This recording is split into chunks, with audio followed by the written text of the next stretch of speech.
Jesus hoje. Então encontre uma pessoa bem bonita do seu lado e dê um sorriso para ela. Se não tiver ninguém bonito aí embaixo, é só olhar aqui para cima, tá bom? Mas não é para mim não, é só olhar para a bancada da minha direita aqui. Quero cumprimentar aqui a igreja Amor e Fé por ter aberto esse templo para receber esse povo maluco do Rio de Janeiro, né? Crente de vigília é tudo maluco,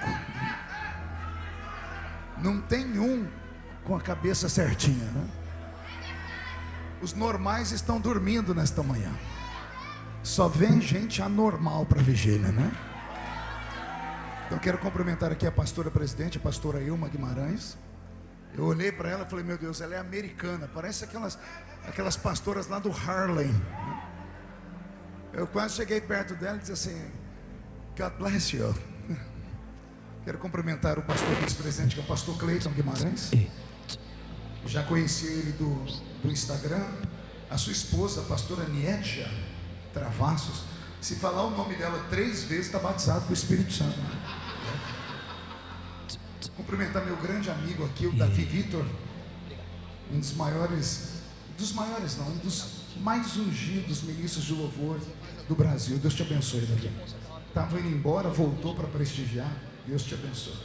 E o pastor Daniel Candeias, que foi quem fez a ponte para que eu conhecesse o pastor Renan, né? Que é um filhão. Eu costumo dizer que para chegar perto de mim, né, Jesus é o caminho e o Daniel é o pedágio, né? Vamos estar em pé? Eu prometo que não vou demorar muito. Até as 10:05 eu devolvo o microfone aqui.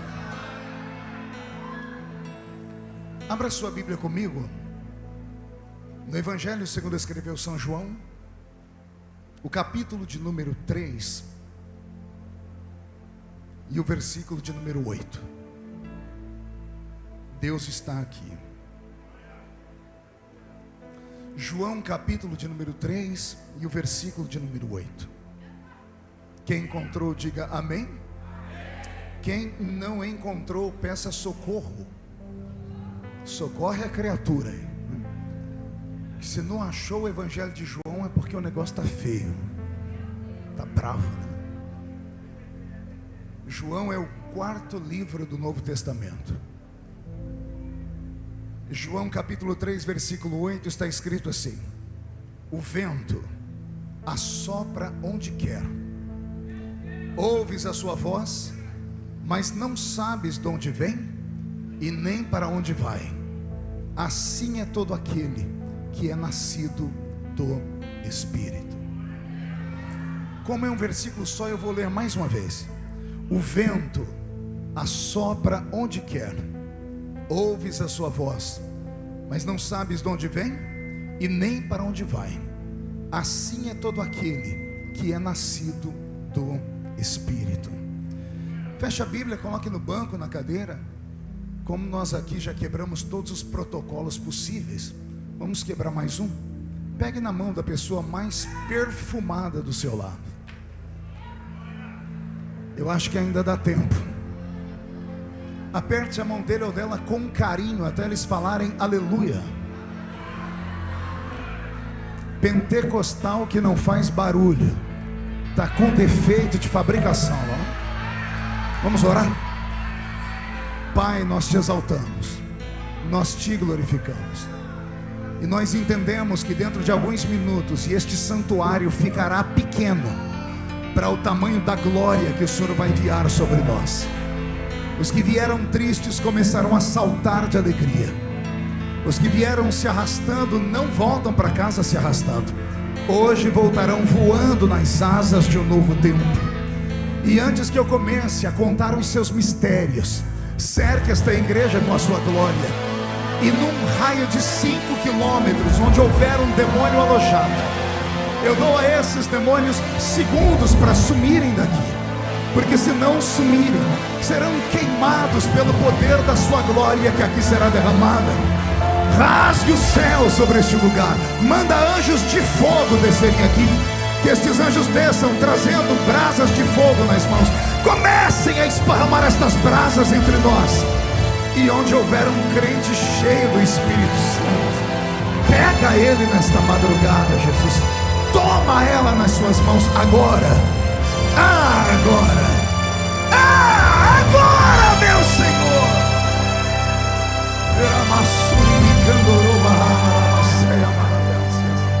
E mostra o caminho da verdadeira e poderosa adoração. Fala conosco, fica conosco. É o que eu te peço agora e sempre. Toda a igreja diz. Os que podem, tomem o seu assento aplaudindo a Jesus, porque Ele é bom, porque Ele é maravilhoso. Querida igreja, noiva do Cordeiro, simpatizantes da nossa fé, amigos que vieram de perto, de longe, para esta linda vigília, eu queria que vocês soubessem que eu respeito muito crentes que vão à vigília. Homens e mulheres que deixam o conforto da sua casa, a gostosura da sua cama, para passar uma madrugada ouvindo pessoas gritarem, cantarem, pularem. É porque não são pessoas normais, como eu já disse. São pessoas que precisam de algo sobrenatural. E quem precisa de algo sobrenatural faz o que for possível e preciso para receber o sobrenatural. Amém? Eu só tenho uma dificuldade nesses dias que estamos vivendo. Eu sempre falo isso, o Renan já sabe disso, peço até licença para falar. Eu estou ficando velho e eu não sabia que ia ficar um velho tão ranzinza. Porque não é você, né? Eu tenho muita dificuldade em estar pregando e as pessoas andando na minha frente, ou atrás de mim, ou do lado. Então, se você puder encontrar um lugarzinho e ficar sentadinho agora, eu vou te agradecer de todo o coração. Só levante se você tiver uma diarreia, daquela que não tem Imosec que resolva, né? Daquela que só Jesus na causa, né? Perguntaram uma vez para mim: pastor, o que é mais rápido? O som,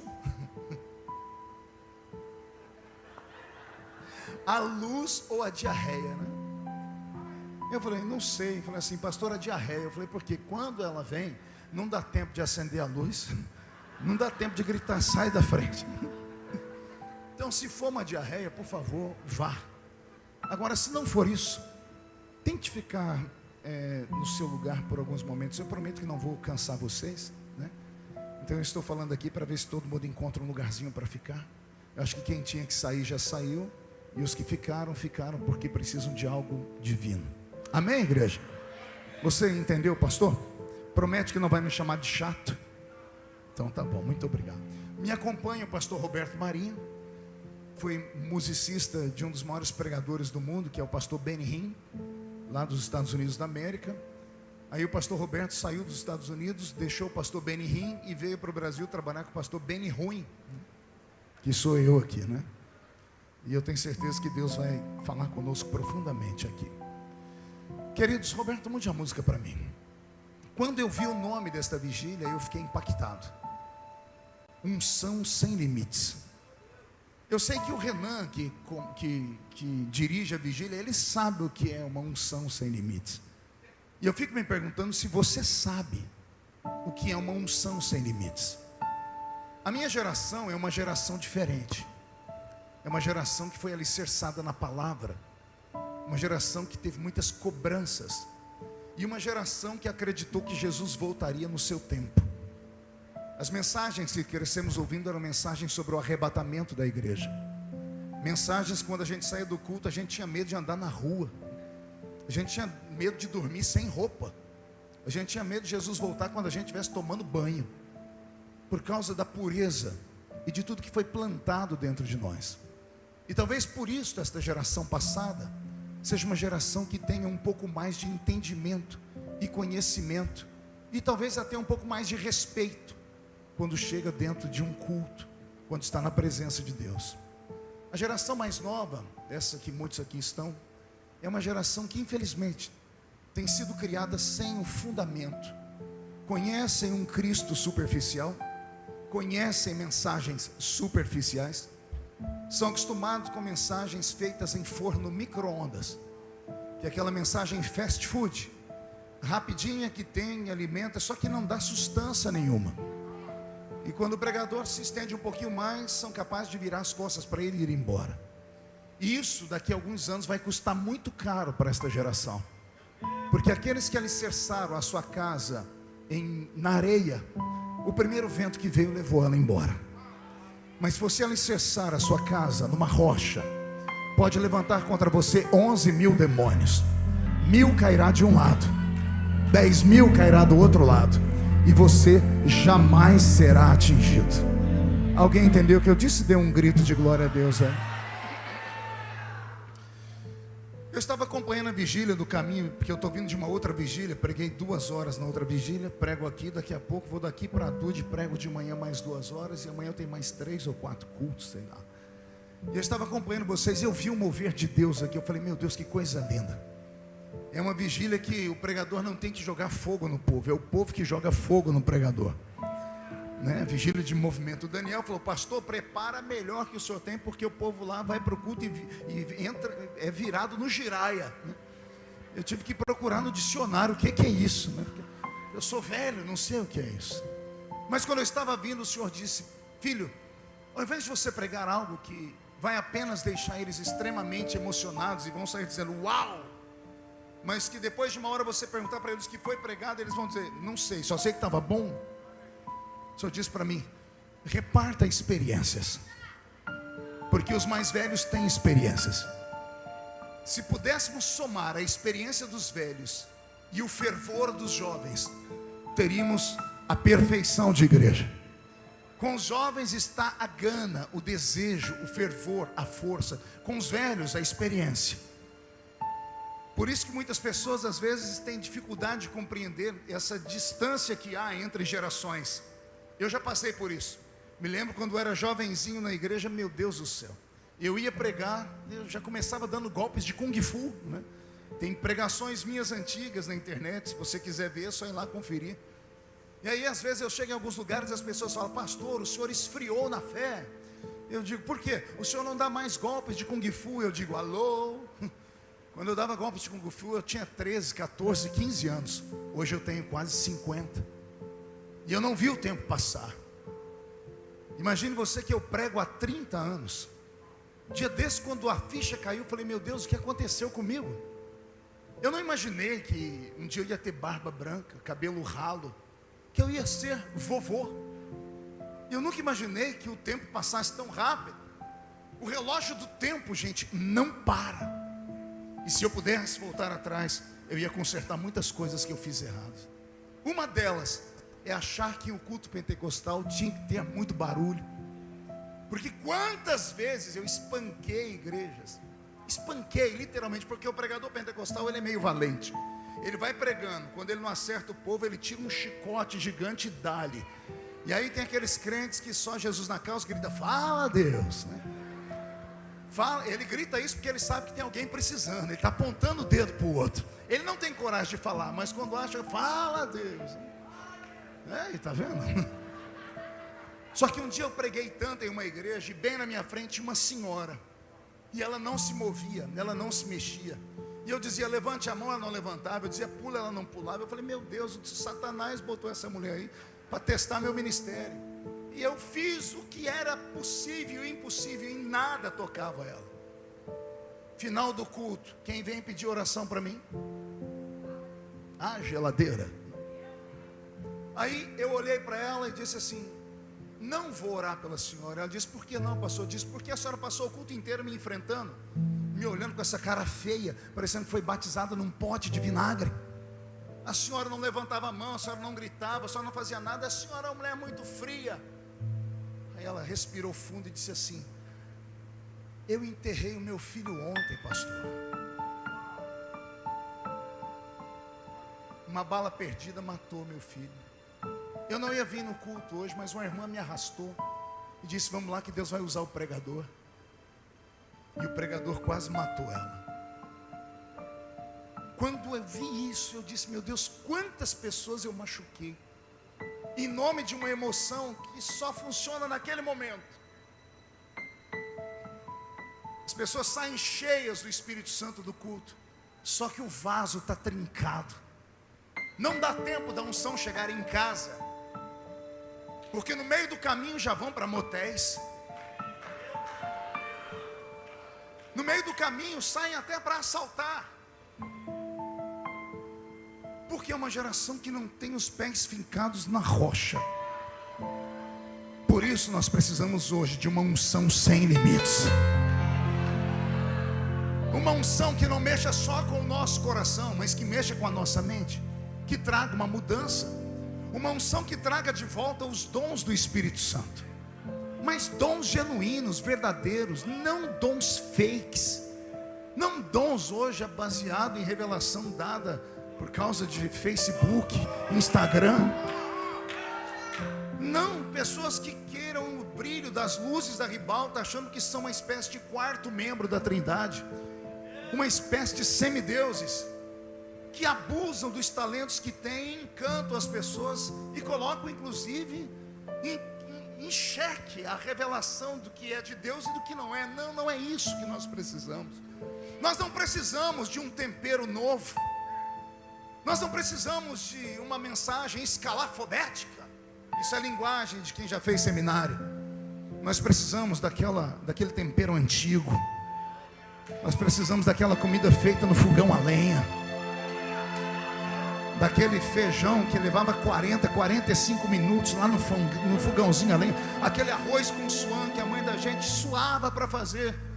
Nós não precisamos muito dessa energia elétrica toda poderosa, avançada, talvez é uma energia quântica. Não, a gente precisa voltar às práticas da velha lamparina. Precisamos voltar à prática dos menorás, cheios de azeite, com um fogo que não foi aceso por homens, com aquele fogo que desceu e acendeu o altar e não pode se apagar. Não um fogo estranho. Dia desse eu estava estudando sobre o fogo. Sabe o que eu descobri, Renan? Existe um fogo chamado fogo fátuo. Vou deixar vocês repetirem comigo. Fogo fátuo. Qual é o nome do fogo? Pergunte: que fogo é esse, pastor? Se você passar de madrugada na frente de um cemitério e parar e ficar olhando lá dentro, muitas pessoas saem correndo, porque dá um certo momento, em algumas tumbas, sai um fogo azul de cima delas. Pessoas achavam que eram fantasmas, achavam que eram entidades. A ciência foi estudar covas fechadas há muito tempo, lacradas, com caixões lacrados. Todos os gases que saem do corpo que está morto, ele procura um lugar para sair. Quando há uma brecha, porque o caixão apodrece, aquele gás vai saindo de dentro da terra, e quando ele encontra o oxigênio, ele entra em combustão, acende um fogo. Fogo fátuo é fogo de cemitério. Ultimamente nós não temos mais o fogo do Espírito Santo. Nós temos um fogo que nasce de cadáveres.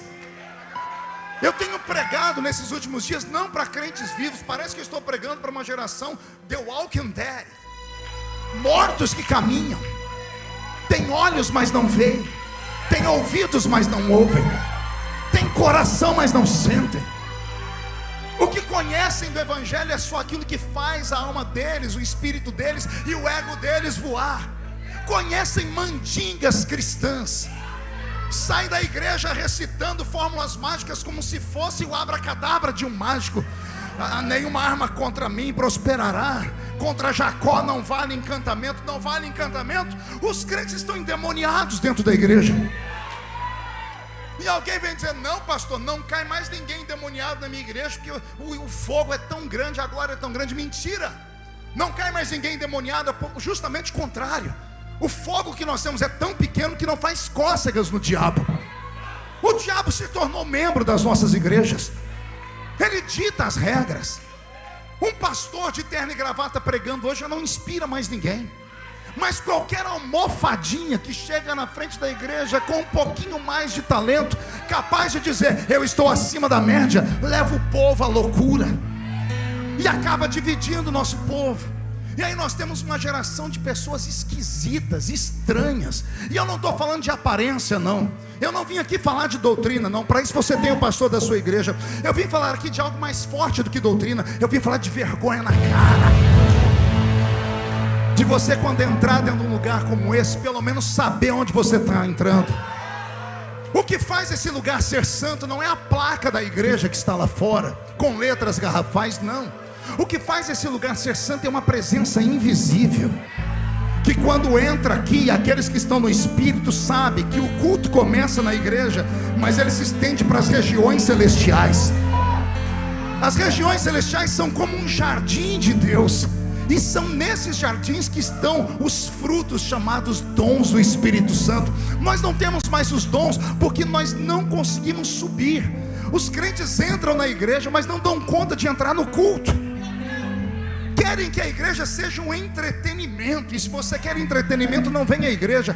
Ligue a MTV na sua casa. Vai procurar uma espécie de culto, porque hoje na internet, se você digitar, você tem um menu de cultos. Tem um menu para você escolher o pregador do jeito que você quiser. Pregador que prega sentado, que prega deitado, que prega em pé, que prega de costa, que prega assim ou que prega assado. Tem uns que nem pregam, escute lá. Não, pastor, eu vim aqui para ter a minha alma massageada. Eu estou muito mal, estou em depressão profunda porque meu namorado me deixou. Vá às favas. Igreja não é para isso. Está com problema no coração, procura um psicólogo.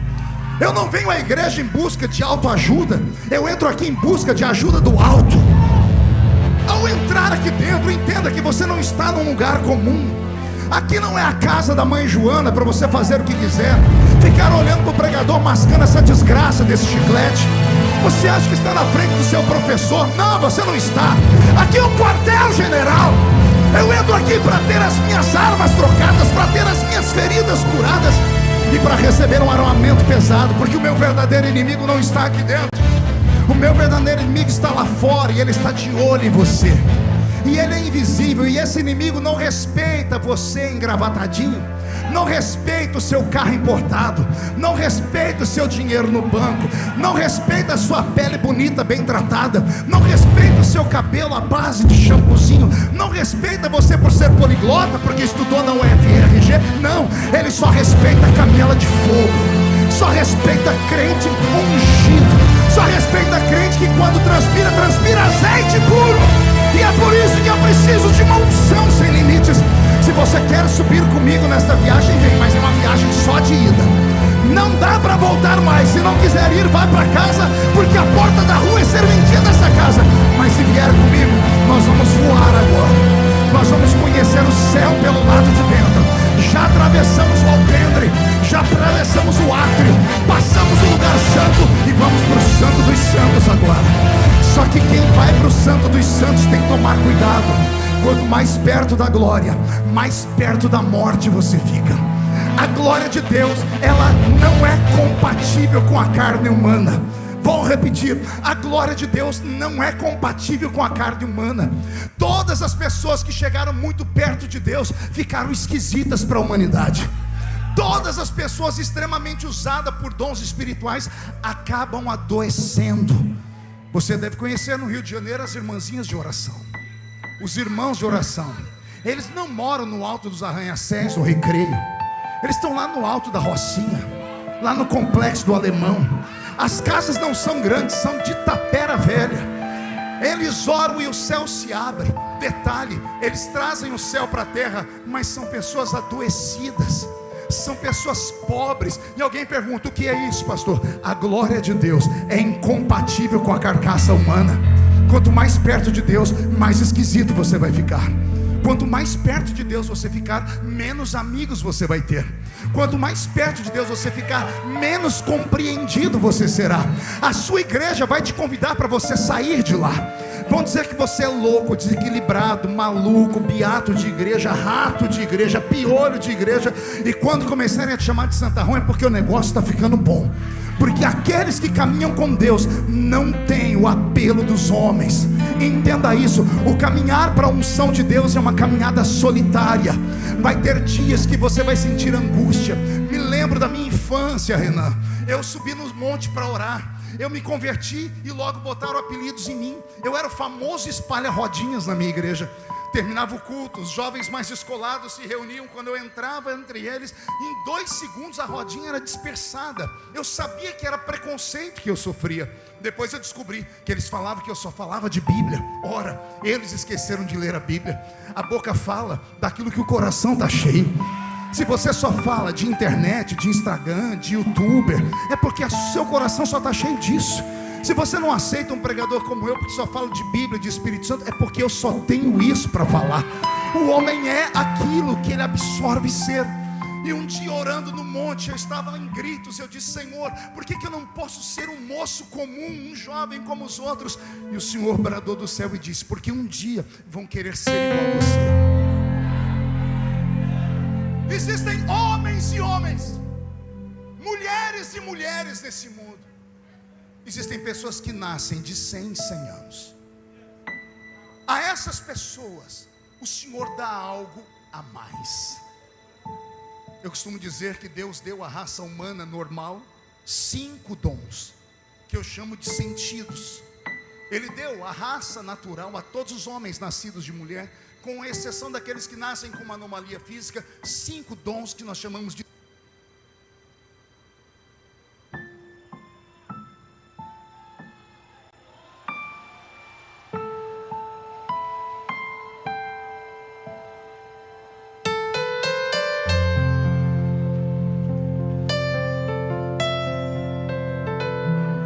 som. 5 sentidos são eles: visão, audição, olfato, paladar e tato. Conseguiu memorizar?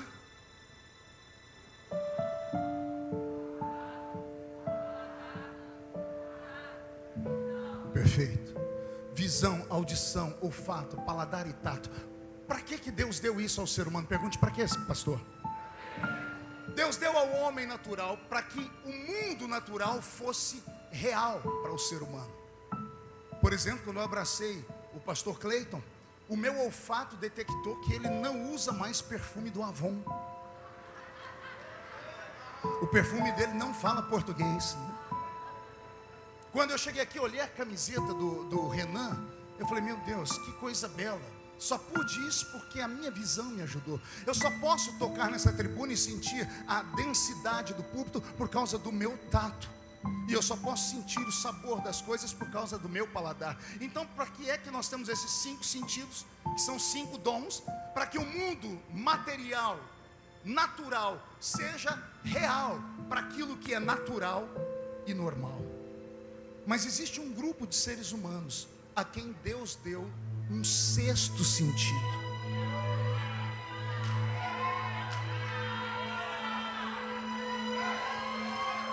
Eu falei 6º sentido, teve uma irmã ali atrás que fez o sinal da cruz. Ela lembrou do filme, do menininho dizendo: I see people dead all the time. Eu vejo gente morta toda hora. O 6º sentido não tem nada a ver com aquele filme. Pastor, isso é uma linguagem muito mística. E quem disse que o cristianismo pentecostal não é místico? Quando nós falamos em sensitivos, as pessoas já pensam em terreiro ou em centro espírita, quando na verdade tudo que há de espírito fora do contexto de Deus é mera imitação.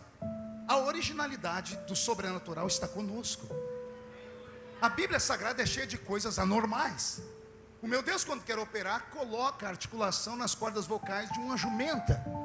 Ele pega um pedaço de ferro afundado no rio e transforma as moléculas a ponto daquele machado flutuar em cima das águas.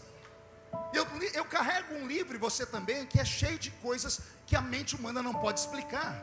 E aí vem o crente moderno e diz assim: mas não é bem assim, é que existem metáforas. Não é nada de metáfora, seu geladão. É que o nosso Deus sempre trabalhou com aquilo que é anormal. Só que aquilo que é anormal é só para quem é anormal. Eu vou repetir. As pessoas na igreja não acreditam em mais nada porque são normais, são naturais, querem a resolução tudo na esfera aqui da terra. Por isso Deus já não pode mais operar, porque Deus só trabalha com quem acredita. E o acreditar é a fé. A fé é você acreditar naquilo que não existe, mas que a sua consciência já acreditou que aquilo já aconteceu. Isso é a fé. E hoje a nossa geração é uma geração que quer uma explicação lógica para tudo.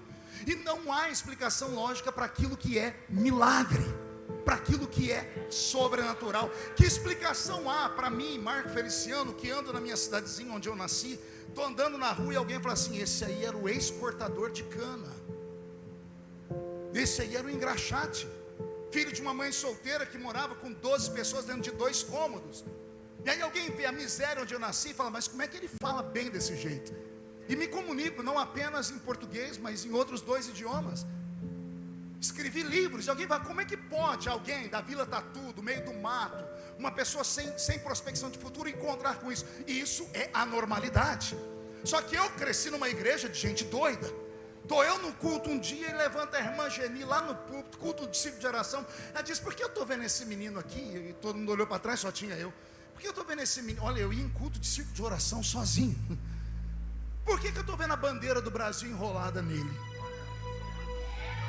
Eu tinha 15 anos de idade. E ela, mas eu não estou vendo só a bandeira do Brasil enrolada nele, eu estou vendo ele flutuar e um monte de bandeira se curvando. E ela começou a dizer, eu estou vendo a bandeira dos Estados Unidos, eu estou vendo a bandeira. Começou a citar os países. Eu lá no meio da roça, na Vila Tatu, sem conhecimento nenhum. Os irmãos no fim do culto riram, os meus amigos, entre aspas, aqueles mais descolados, diziam assim, essa velha está maluca, rapaz, olha onde você mora, olha como é que você pode. O tempo passou, eles nunca acreditaram, mas eu acreditei. Por quê? Porque eu não era normal. As coisas anormais só se revelam para quem é anormal. Se você quer viver os sem limites da unção de Deus, você tem que estar preparado para sair da esfera da terra. Tem que começar a compreender que Deus vai mudar a sua linguagem, vai mudar as pessoas que andam do seu lado, vai mudar o seu modo de pensar, vai mudar o seu modo de falar. O Senhor vai mudar tudo, porque não dá, o Senhor não pode dar para você coisas extraordinárias se você não crer no extraordinário e não pagar um preço para receber. As pessoas pensam que Deus escolheu aquele ali, nasceu virado para a lua. Mentira. A única coisa que vem do céu para nós de graça se chama salvação. A salvação vem de cima para baixo. Deus olha e diz, eu amei o mundo de tal maneira que dei o meu filho amado. Pronto, a salvação é para todos. O que passar disso no reino tem um preço. A unção tem um preço. A chamada divina tem um preço. As pessoas ficam de braços cruzados, não, estou esperando Deus mandar a chamada. Deus não vai mandar nada, porque Ele não pode te obrigar a uma coisa que você não quer. Tem que nascer no seu coração. É você quem tem que dizer, eu quero pregar, eu quero cantar, eu quero dirigir a vigília, eu quero correr, eu quero tocar, eu quero fazer. Se não nascer no seu coração, Deus não vai fazer nada. Senão Deus seria injusto. Deus seria um ser que entraria aqui, você eu vou usar, não, você não, você não, você eu vou, não, você. Deus não faz isso. Ele já deu para nós a mesma coisa. Agora a pergunta que fica, todos nós fomos criados na mesma igreja, a igreja evangélica, crescemos com a mesma Bíblia, sim ou não? Ouvimos os louvores mais famosos da mesma geração, sim ou não? Ouvimos os mesmos pregadores, sim ou não? A pergunta que fica é, por que uns decolam e outros travam? Porque uns criam asas e outros ficam na igreja capengando, dando trabalho. Ficam na igreja tanto tempo que acham que são donos das causas espirituais. Reúne meia dúzia de gente pior do que eles para dizer assim, aquilo ali não é de Deus, aquilo ali é. Participei de um debate uma vez, eu quase saí no tapa com o pastor. Que a discussão era cair no espírito, repousar no espírito, é de Deus ou não é? Aí vieram os teólogos, se cair para frente é de Deus. E abriram a Bíblia, está escrito que aquele que encontrou com o anjo se prostrou. Aí o outro disse, então se cair para frente é de Deus, se cair para trás é do diabo, porque Deus não derruba ninguém. Aí eu levantei e disse assim, senhores, e se a pessoa cair de lado? E se ela só sentar?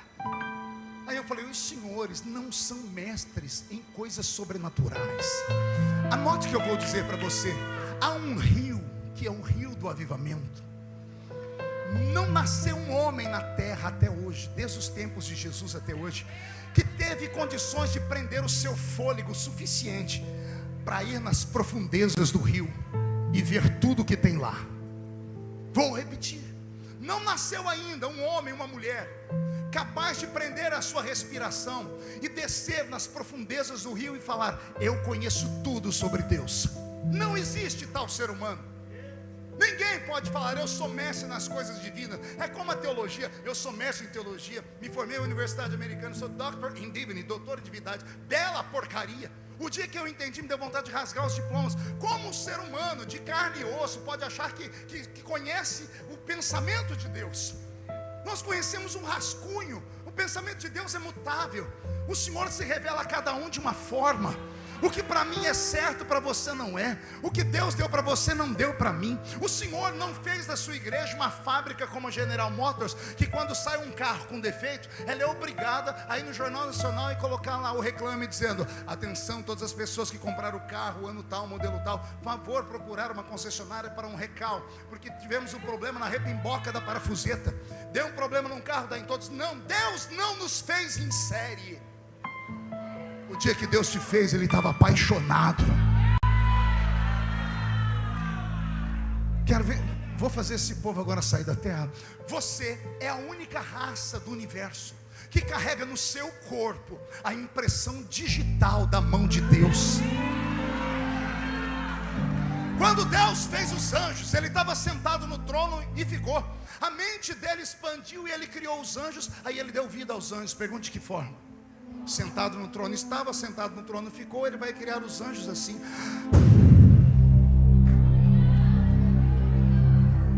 Anjos são espíritos ministradores que ministram a favor daqueles que hão de herdar a salvação. A palavra espírito vem do grego ruach ou ruach. E ruach ou ruach em grego é isso aqui, ou isso aqui, vento ou hálito. Anjos são vento, hálito. De quem? De Deus. A vida só pode sair a partir da vida. Só um espírito eterno pode gerar outros espíritos. Quando Deus criou os anjos, Ele tirou dele partículas eternas, indivisíveis, e soprou, criou os anjos. Aí Deus criou os animais da terra.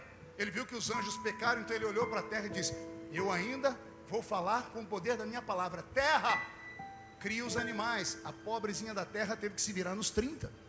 Por isso que cada animalzinho é de um jeito. Tem uma pulguinha e tem um elefante. Deus não tocou em nada, Ele usou a palavra. E quando Deus foi fazer os animais racionais, Ele ainda disse: terra, gere alma vivente. Diga alma. Mais uma vez, alma. Anjo não tem alma. Vou dizer uma coisa que você nunca ouviu: anjos não têm sentimentos, porque eles não têm alma, e a alma é o palco dos sentimentos. Anjos são como robôs, foram criados para uma única finalidade. Os serafins no céu só sabem fazer uma coisa desde que foram criados: olhar para o trono. É claro que eles só conseguem ver as asas deles e dizer: santo, santo, santo, santo, santo, santo, santo, santo, santo. O pobre do Gabriel, que é um dos anjos mais fortes do céu, só sabe fazer uma coisa. Pergunte o quê? Levar recado para a terra. Quando ele chega no céu da Pérsia, vem os demônios de guerra pegar Gabriel, e Gabriel não sabe o que fazer, porque ele não é de guerra e fica preso lá. Daniel tem que orar 21 dias, até que Deus mandou alguém que sabia guerrear, que era Miguel. Aí Miguel desce com a espada. Miguel não sabe conversar. Toda vez que ele chega, demônio é cortado pelo meio, estátua de Dagon é cortada pelo meio, vai tudo para o limbo. Porque anjos não têm sentimentos. Por que não tem sentimentos? Porque não tem alma, são espíritos. Já os animais não têm espíritos. Animais racionais só têm alma. Por isso, por favor, não minta para o seu filhinho dizendo que o Totó, quando morreu, foi para o céu dos cachorrinhos. Não tem céu para cachorrinho. A vida do animal é limitada a essa terra, porque ele é alma. A alma pode morrer, o espírito jamais. Animal nasce aqui, vive aqui e morre aqui. Anjo foi criado no céu e é obrigado a ficar lá. Quando sai da presença de Deus, são obrigados a voltar rápido. Pergunte por quê? Tudo que é feito a partir de algo, se você tirar de perto desse algo, ou ele morre ou se transfigura. Como anjos não podem morrer porque são eternos, eles se transfiguram em demônios. E o que é um demônio? É um espírito que tem ausência da luz. E os anjos recebem a luz de quem? Do brilho do sol da justiça. Por isso eles vão ao monte da congregação e são alimentados com a glória do eterno.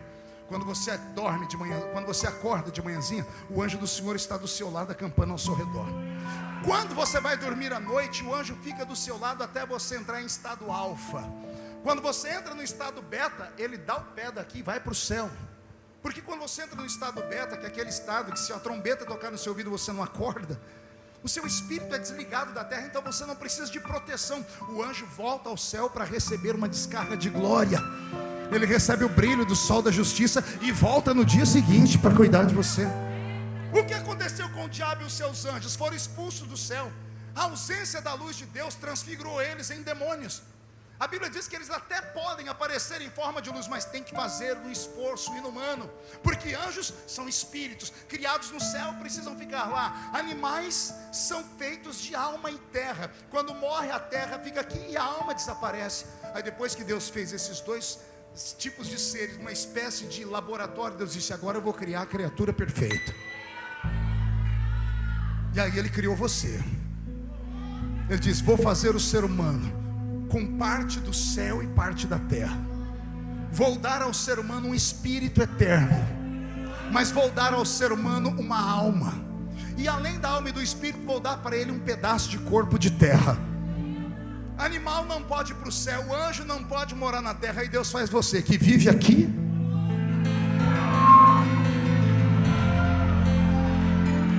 Entendeu? Não, vamos lá.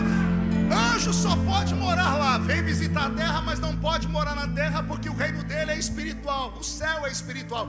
Animal só pode viver na terra, porque não tem outro lugar para eles. Aí Deus fez você que mora aqui. E dada a palavra de ordem, o mesmo Senhor descerá do céu com voz de arcanjo, trombeta de Deus e alarido.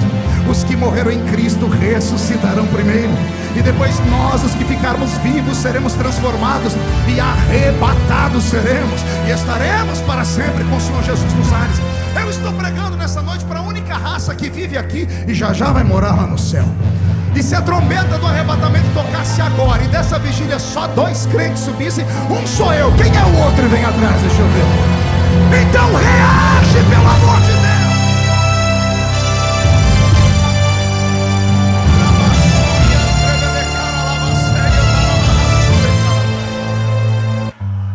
Ouça-me. Ao homem natural, Deus deu 5 sentidos naturais. Ao homem espiritual, preste atenção, não se perca. Ao homem e à mulher espiritual, Deus deu um sentido a mais, que eu chamo de 6º sentido. Qual é a finalidade do 6º sentido? A mesma dos outros 5, só que como o 6º sentido é para o espírito, ele dá ao crente a habilidade de perceber o mundo invisível. Conseguiu subir aqui comigo ou não? Os 5 sentidos naturais é para um mundo natural. O 6º sentido é para um mundo invisível. E aqui está a falha desta geração. A minha geração serve ao Senhor porque os nossos olhos viram coisas extraordinárias. Os meus ouvidos ouviram coisas fantásticas. Eu venho de uma geração onde milagres eram coisas que aconteciam em todos os cultos. Quantos cultos nós não ficamos na igreja depois que o culto acabou até as 2 da manhã, esperando um irmão ou uma irmã que haviam sido arrebatados. O espírito deles foi tirado da terra e levado ao céu, e eles voltavam para nos contar o que tem do outro lado. Quantas coisas nós vimos. E aí alguém pergunta: pastor, depois de tanta pancada, como é que o senhor está firme ainda? Simples, os meus olhos viram, os meus ouvidos ouviram. O Espírito Santo é o mesmo da igreja neotestamentária, só que na igreja neotestamentária ele era respeitado. Não se consagrava um obreiro porque ele tinha um dízimo alto, porque era uma pessoa de fama no mundo, porque era uma pessoa influente. Para separar um obreiro, alguém esperava o Espírito Santo falar: apartai para mim Barnabé e Paulo para a obra que eu os tenho chamado. A igreja de Atos dos Apóstolos tinha uma comunhão tão grande com o Espírito Santo que não compravam e não vendiam sem antes perguntar a ele. Ao passo de um crente vender a casa e esconder a metade do valor e chegar em Pedro e Pedro falar: por que mentistes ao Espírito Santo? E a pessoa catapum morria. A igreja moderna não conhece o Espírito Santo. Roberto, mude a música para mim. O Espírito Santo não é um vento, ele não é azeite, ele não é fogo e não é água. Esses 4 elementos são representações dele. Mas o Espírito Santo, Renan, é uma pessoa. E como uma pessoa, ele tem sentimentos de uma pessoa. Dia desse, orando, ele falou para mim: tá com saudade da sua casa, né, Marco? Eu disse: estou há muito tempo fora. E ele me disse: se quiser ir para casa, é só pegar um avião, em poucas horas você está em casa. Eu disse: por que está falando isso? Ele falou: porque eu estou fora da minha casa há 2000 anos. Tem 2000 anos que eu não vejo as regiões celestiais. Eu vim preparar a igreja. Os primeiros anos da igreja foram lindos. Eu falei: por quê? Porque a igreja me conhecia. A igreja conversava comigo. A igreja me respeitava. E eu falei: e agora? Ele disse: a igreja não me conhece. Porque se me conhecessem, não era um lugar tão sujo, com tanta carne podre em estado de putrefação. Eu disse: por que isso? Ele disse: porque quando eu desci sobre o Filho do Homem, eu desci em forma corpórea de uma pomba. Porque a pombinha é a única ave que não tem fel no estômago. Você nunca vai ver uma pombinha ciscar uma carniça ou matar um animal para comer. Quem faz isso são aves de rapina.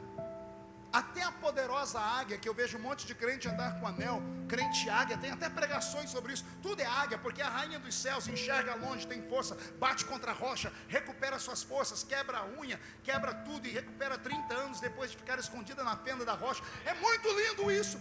Mas se a águia é tão poderosa, por que o Espírito Santo não desceu sobre Jesus em forma corpórea de uma águia? Pergunte por quê? Porque com todo o poder que a águia tem, ela mata, ela cisca a carniça. O Espírito Santo não. O Espírito Santo só pousa onde há paz, só desce onde há pureza, só desce onde há alguém que busque. A igreja do início era uma igreja santa, purificada. A igreja moderna, com todo respeito, está se tornando um antro. Teologia moderna sendo pregada, a graça, supergraça, hipergraça, mega baster graça, ao ponto de dizerem: uma vez salvo, está salvo para sempre, faz o que quiser. Vai cheirar cocaína, vai fazer o que quiser, porque você já está salvo.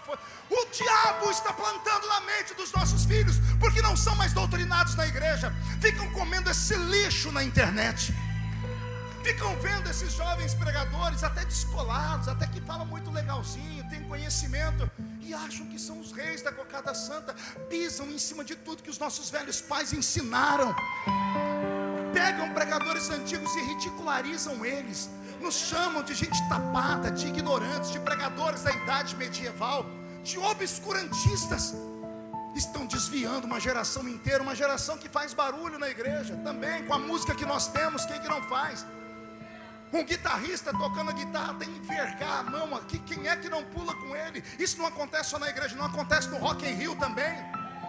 As pessoas pulam na igreja como pulam as pessoas no carnaval, por causa do ritmo do bumbo, da batida. Não há mérito nisso. Não, pastor, mas eu choro na igreja. Você chora assistindo o filme Titanic, irmão. Quando você vê o Leonardo DiCaprio afundando com a boquinha azul, abre a boca, a senhora chora escutando Zezé de Camargo e Luciano.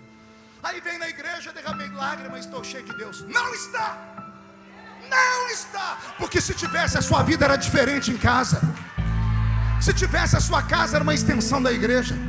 Se tivesse o seu corpo, garota, não era como uma bola de basquete que passa de mão em mão na igreja e lá fora também. Se você fosse aquilo que Deus quer que você seja, você não seria agora essa pessoa arrogante que está me olhando aí, com esse olho seco, parecendo um olho de sapo que morreu no dia de enchente. Começou a se arrepender da vigília, cruzou o braço, fechou o nariz e está aí com essa boca travada, essa boca de aço, essa língua de ferro, esse queixo de concreto. Eu não vim falar o que você quer ouvir, vim falar o que você precisa ouvir. Se você quer viver numa nova dimensão de vida, você tem que sair do caminho que você está e entrar no eixo. Se você quer fazer a diferença na sua geração, não basta ser influencer, não basta ficar na frente da internet internet pintando o olho, rebocando a cara, passando massa plástica, ensinando as pessoas a ficarem bonitas por fora, porque as pessoas bonitas por fora estão se atirando do alto dos arranha-céus, estão se matando, porque não é a beleza exterior que faz o homem, é a beleza que está aqui dentro, e essa só o Espírito Santo pode dar. Eu gostaria de ver vocês hoje pularem, mas não apenas no ritmo da música. Queria ver os seus pés serem vestidos com sapatos de fogo, como a nossa geração conhecia. Queria ouvir você falar em línguas, mas não essas línguas que a gente escuta. Você vai ouvir um não fui batizado com o Espírito Santo, vai ouvir as línguas, glu, glu, glu, glu, glu, glu, glu, glu. Eu te repreendo, espírito do peru. Se o Senhor Deus pode te dar um idioma, não meia dúzia de palavras, mas para isso você tem que cavar, para isso você tem que mergulhar mais fundo, para isso você tem que mudar a sua história, mudar a sua vida, mudar o seu ritmo, mudar o seu... Você precisa de um propósito. Se você quer ir ao céu, a porta está aberta, mas ela continua estreita.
Vou te contar 5 histórias curtas.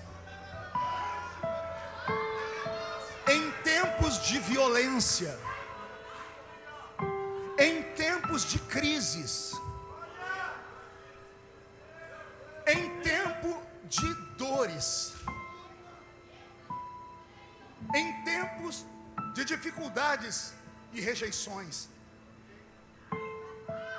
são os melhores momentos para Deus levantar homens e mulheres extraordinários. Beto, mude a música. Vem comigo agora para uma viagem. Entre comigo agora na grande cidade de Chicago. Não a Chicago de hoje, de um século atrás. Casas de madeira, umas coladas nas outras. E de repente um incêndio destrói a grande cidade de Chicago. O único prédio que fica de pé é uma paróquia, uma pequena igreja, dirigida por um pastor extremamente obeso. Seu nome, Dwight L. Moody. Quando a cidade incendiou e a paróquia dele ficou em pé, ele entrou dentro do quarto dele e disse: Deus, a cidade vai vir aqui, vão achar que eu amaldiçoei ela, vão me matar. Eu preciso de algo que mude, não só a minha vida, mas a cidade toda. Moody conta que ele estava ajoelhado e veio um vento. Vou esperar os irmãos sentarem aqui que estão chamando bastante atenção. Veio um vento, bateu no peito do velho Moody. Ele ficou tão desacorçoado, ele perdeu o controle no corpo. Ele se entalou debaixo da cama, porque era muito gordinho, ficou travado. E quando aquele peso da glória veio sobre ele, ele começou a orar dizendo: Deus, tira, tira, porque eu vou morrer. Ele saiu de debaixo da cama. E o primeiro culto que ele foi pregar, ele pregou o mesmo sermão de sempre. Só que enquanto ele pregava, houve algo sobrenatural na igreja. As pessoas vieram no fim do culto abraçar ele, dizendo assim: que mensagem foi essa? E ele não entendeu nada. E ele dizia: mas é a mesma mensagem que eu prego sempre. Ele começou a ganhar almas. Antes da morte, Moody levou aos pés da cruz 1 milhão de almas. Um homem sozinho, que não tinha internet nem televisão. 1 milhão de pessoas. Tudo porque um dia o vento soprou onde queria. Vem comigo para uma ilhazinha nos Estados Unidos, no estado de Massachusetts, chamada Ilha de Martha's Vineyard. Eu prego lá todos os anos. A Ilha de Martha's Vineyard foi conhecida como a Ilha de John Wesley, o pai do avivamento da Nova Inglaterra. O dia que eu fui em Londres, na casa de John Wesley, eu confesso a vocês, eu ria demais da conta. Pergunte por quê. A casa dele é um museu hoje. Aí você vai ver a roupa dele. A roupa de John Wesley veste uma criança de 8, 9, 10 anos. Ele era nanico, extremamente pequeno. O sapato dele era, no Brasil seria o número 33. E quando a gente ouve falar de John Wesley, a gente fica apavorado.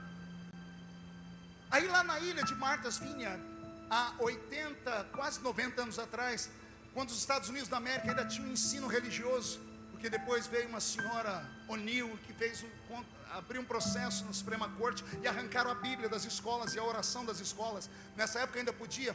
As professoras levaram as crianças de Boston para a ilha de Martha's Vineyard, e lá na ilha mostraram para as crianças a casa do grande evangelista John Wesley, que numa época de inverno, em cima do cavalo, conseguiu levar 10 mil pessoas para aquela ilha para orarem por um avivamento pelo mundo. Um inverno inteiro, 3 meses, 10 mil pessoas deixaram as suas vidas para correr atrás daquele nanico, só para orar. Não eram pregações efusivas, não tínhamos, era só oração. E os Estados Unidos da América mandaram o maior número de missionários para o mundo, tudo graças a John Wesley. Há 90 anos atrás quase, as professoras estavam com as crianças na ilha. E de repente, a professora leva um grupo de crianças na casa onde John Wesley ficava na ilha.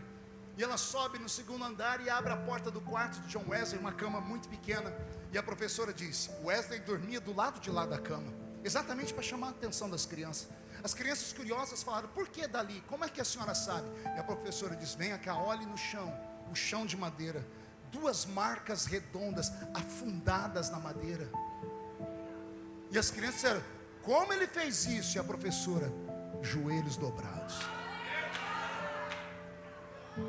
10 horas de oração por dia, 11 horas de oração por dia, 12 horas orando por um avivamento. A madeira afundou, tem a marca até hoje para quem for lá. Terminou tudo aquilo, a professora disse: Deus está procurando um novo Wesley. As crianças foram brincar para o piquenique. Na hora de ir embora, as monitoras chamaram para entrar no ônibus, e na lista de chamada faltou um menino, o William. E as monitoras correram pela ilha para saber onde estava o William. A professora que estava com a classe dele disse: olha, eu levei eles na casa de Wesley. E ela entrou na casa de Wesley, olhou lá no sótão, olhou no basement, olhou a casa inteira e o menino não estava. A professora abriu a porta do quarto onde John Wesley dormia e não tinha ninguém. Quando ela foi fechar a porta, ela escutou um gemido. Ela abriu a porta e seguiu o gemido. Do lado de lá da cama, na ponta dos pés, um menininho de 8 anos de idade, pequeno, loirinho, olho azul, estava com um joelho numa marca e o outro joelhinho na outra. E como ele estava todo desconfortável, ele ficou menor que a cama, por isso que ninguém via. E a professora começou a ouvir a oração dele, e ele com as mãozinhas grudadas, chorando, dizendo assim: papai do céu, me transforma no novo Wesley. Eu me emociono porque eu tive a oportunidade de vê-lo vivo. Fui uma vez ver ele pregar num ginásio, não entendi nada, porque ele pregou uma mensagem tão sem açúcar. Pregou uma mensagem que qualquer criança da Assembleia de Deus prega. Mas quando fez o apelo, o estádio inteiro desceu aos prantos. Pessoas jogando maços de cigarro, drogas. Eu nunca vi aquilo. Eu falei: meu Deus, o que é isso? Esse homem morreu o ano passado, o ano retrasado. Seu nome, Billy Graham. Billy Graham, o maior evangelista do século. Billy Graham e John Wesley, Moody, eram pessoas como eu e você. Mesma matéria, podre, carne e osso. Mesma Bíblia. O que falar de Charles Finney, o inglês que era bebum e fumante, ia na igreja, uma vida lá, outra cá. Até que um dia Deus deu um puxão de orelha, ele fez um pacto de santidade. Veio sobre ele uma graça, que onde ele passava as pessoas iam caindo pelo chão. Ele parou Londres um dia, entrando numa fábrica de tecelagem, a maior fábrica de tecelagem de Londres. Ele não pregou, na medida que ele ia andando dentro da fábrica, as pessoas que trabalhavam com os teares começavam a arrebentar, não conseguiam colocar a linha nas agulhas, começaram a tremer e começaram a se jogar no chão e começaram a dizer: Deus, perdoa os meus pecados. Eles não viam Finney, eles viam um brilho no rosto dele. O que falar de John Hyde, o homem que orava, diácono de uma igreja, diácono. Veio um grande pregador, pregou numa grande cruzada, fez o apelo, não veio uma alma.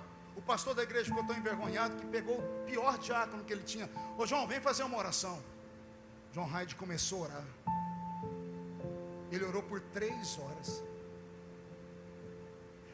Quando ele abriu os olhos, tinham mais de 5.000 pessoas ajoelhadas na rua. Ele orou tanto que o coração dele mudou de lugar. Porque a oração compunge, ela arrebenta a pessoa por dentro. Ele orou tanto que o coração dele saiu do lugar da esquerda e foi parar no lado direito. O que falar da senhorita Kathryn Kuhlman? Uma mulher que passou por problemas que você jamais imaginaria. Destruiu um casamento. Não era o dela, o de outra pessoa. Ao ponto dos Estados Unidos nunca mais deixar ela pregar. Até que um dia ela entrou no quarto, viu o que ela tinha feito, pediu desculpa ao rapaz que ela tinha casado, se divorciou dele, botou um anel no dedo, passou a usar uma roupa comprida e disse: agora eu vou viver só para Jesus. Não deixava ela pregar. Então ela começou a pregar na rua. A senhorita Kathryn Kuhlman foi a única mulher do mundo que parou Las Vegas. Fez uma cruzada em Las Vegas uma noite. Todos os cassinos pararam, os prostíbulos pararam. Naquela noite mais de 100 paralíticos abandonaram suas cadeiras de roda.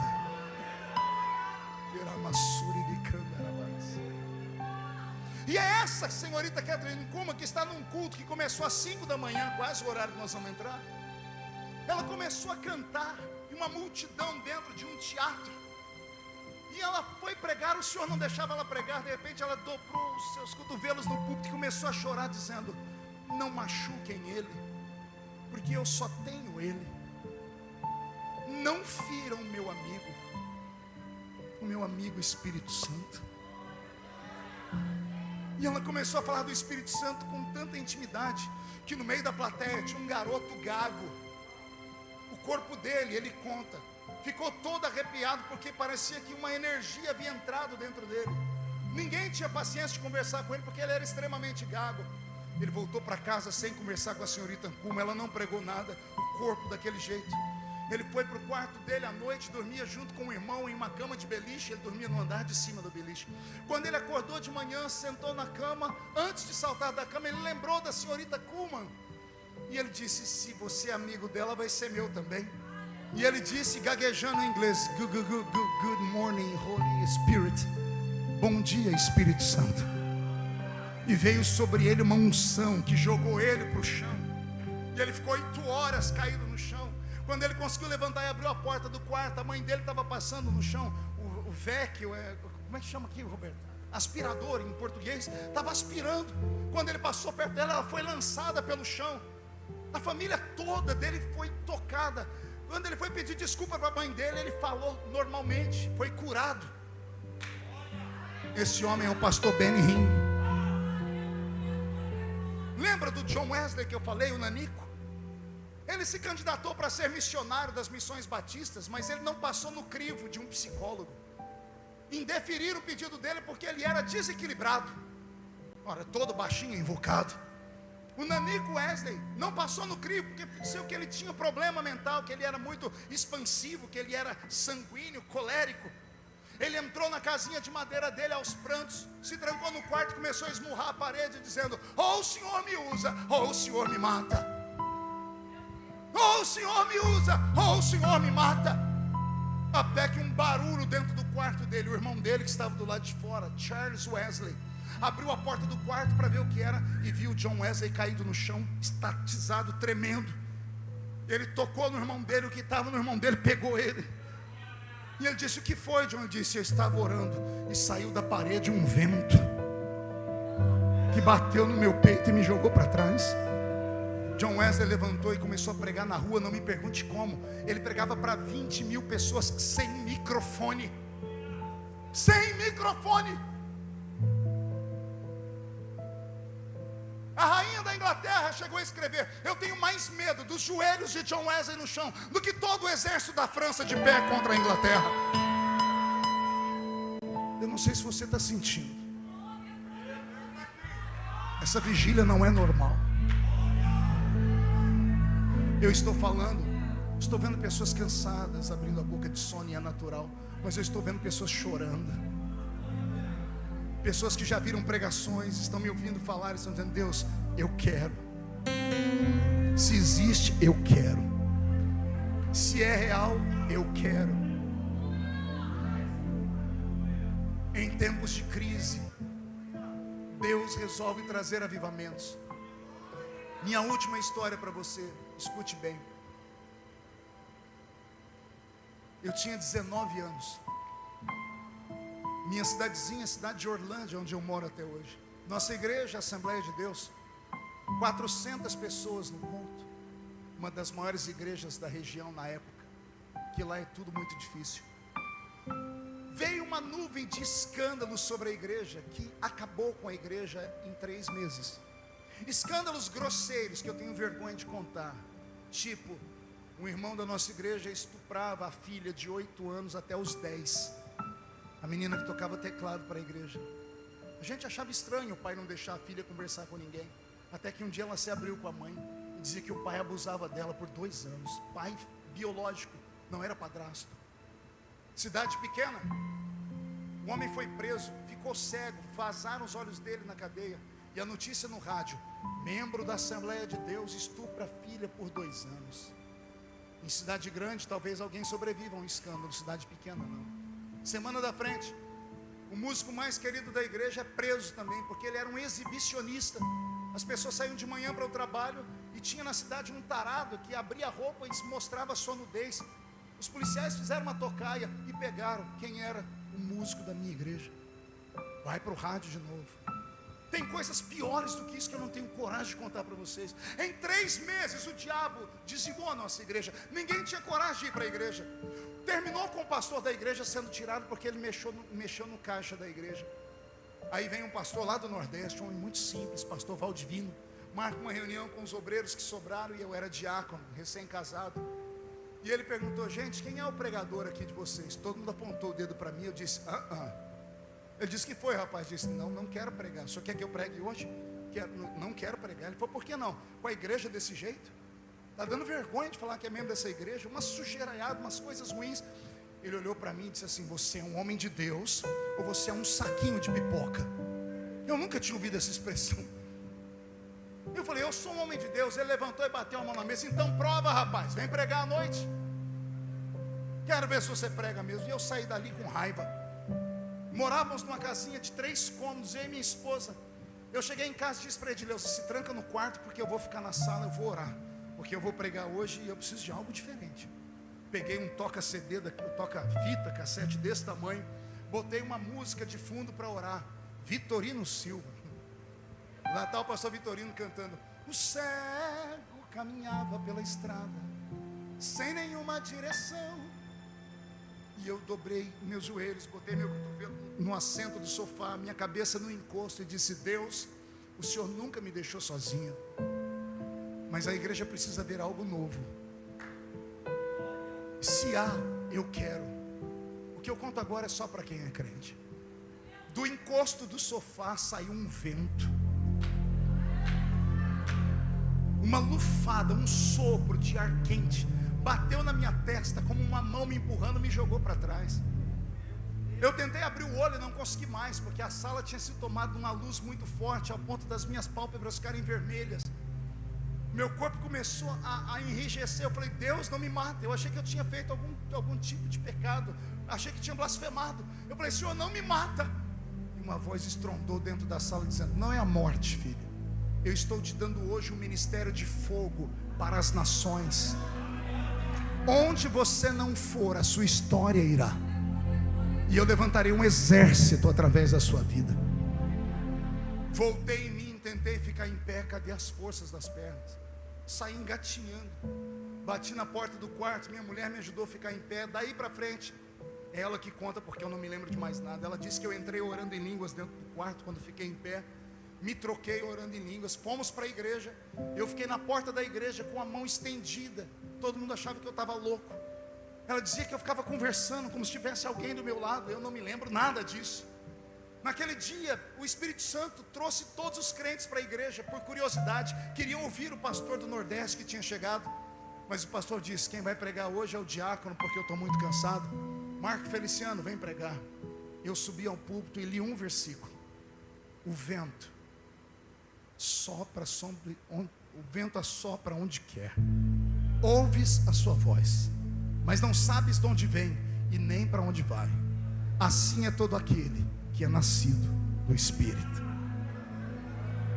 Quando eu fechei a Bíblia, o céu desabou. As pessoas começaram a cair dentro da igreja. Imagina, no meio do mato, nós não conhecíamos ministério de unção, nada disso, Assembleia de Deus tradicional.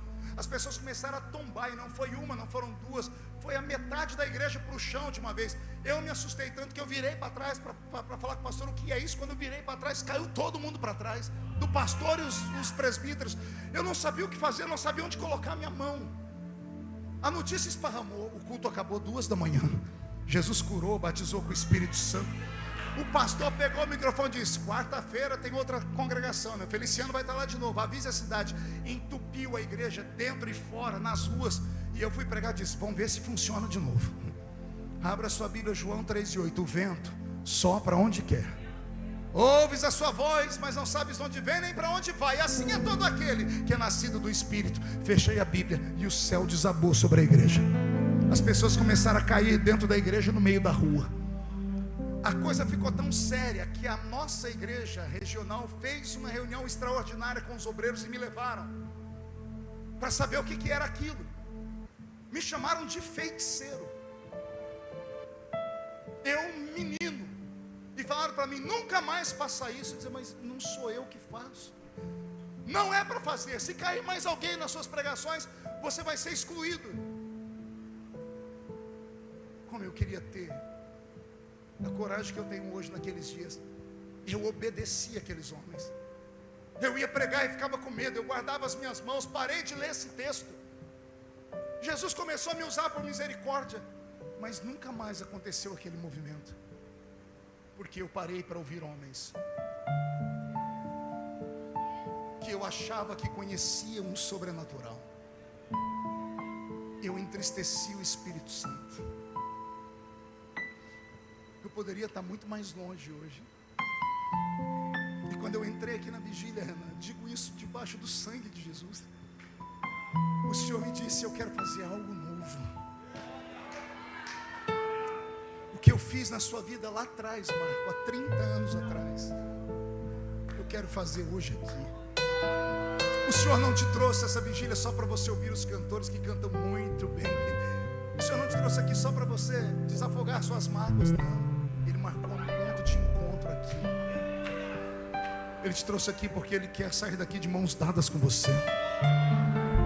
Ele quer te dar algo que o homem não pode dar, que a religião não pode dar, que a teologia não pode dar, que o tempo de igreja não pode dar. Ele quer te dar algo que só Ele tem para te dar. Você tem coragem? Só que é uma viagem só de ida. Eu não posso me responsabilizar com o que vai acontecer com a sua vida depois desse culto. Talvez mais tarde vamos nos encontrar e você vai me xingar, ou vai brigar comigo, dizer que a culpa é minha. Mas eu não posso ser covarde. O que o Brasil precisa nesta reta final não é de mais uma igreja. Ele precisa de uma geração possuída pelo Espírito Santo. Ele precisa de uma geração que fumegue, que se santifique, que busque o sobrenatural. O Espírito Santo quer usar suas mãos para curar os enfermos, quer usar os seus pés para quebrar cadeias, quer usar a sua voz para expulsar demônios, quer usar os seus olhos para terem visões sobrenaturais, quer usar a sua boca para falar coisas inefáveis, quer te transportar deste nível para um nível maior. Alguém quer? Fecha os olhos. Quer mesmo? Fique de pé.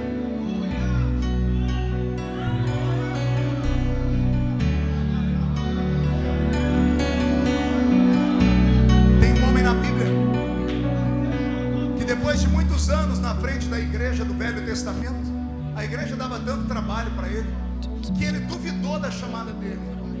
Seu nome é Moisés. Um dia ele subiu um pouquinho num elevado e disse: Deus, o Senhor está comigo de verdade? Não é coisa da minha cabeça? E o Senhor disse: eu estou contigo, Moisés. Então me mostra a sua glória. Eu quero ver a sua glória. Moisés, quem me vê morre, o Senhor me ressuscita depois. Eu quero ver a sua glória. E o Senhor disse: aí onde você está eu não consigo te mostrar. Sobe, Moisés. Sobe o monte, Moisés. Só que cuidado, Moisés, porque, Senhor, quanto mais perto da glória, mais perto da morte você está. Só que cuidado, Moisés, com o que, Senhor? Cuidado com o medo, porque quanto mais perto de mim você chega, mais perto de uma nuvem escura você está. O livro do Êxodo diz: e Moisés se aproximou de Deus na nuvem escura onde Deus estava. E o Senhor se mostrou pelas costas, e Moisés ficou com seu rosto brilhando, porque a glória que estava em Deus colou em Moisés. Alguém acredita nessas loucuras?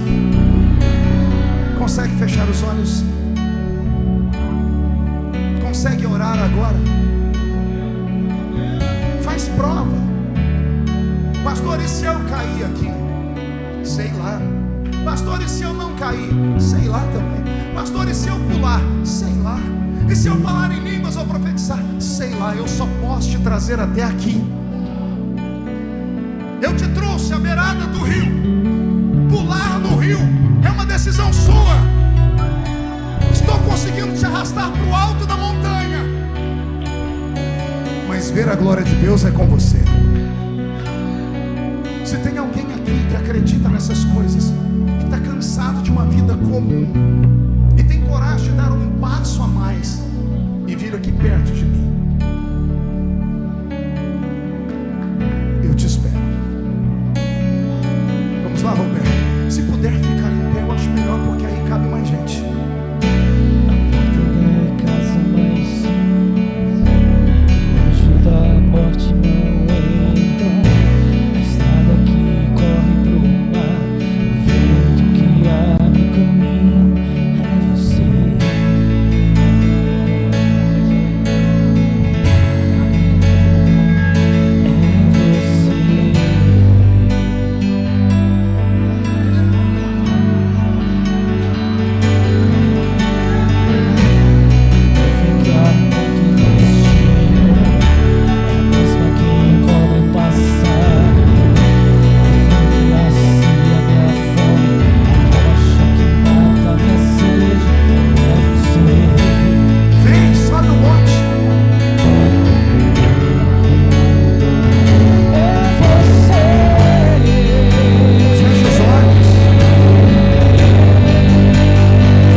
Que me faz dizer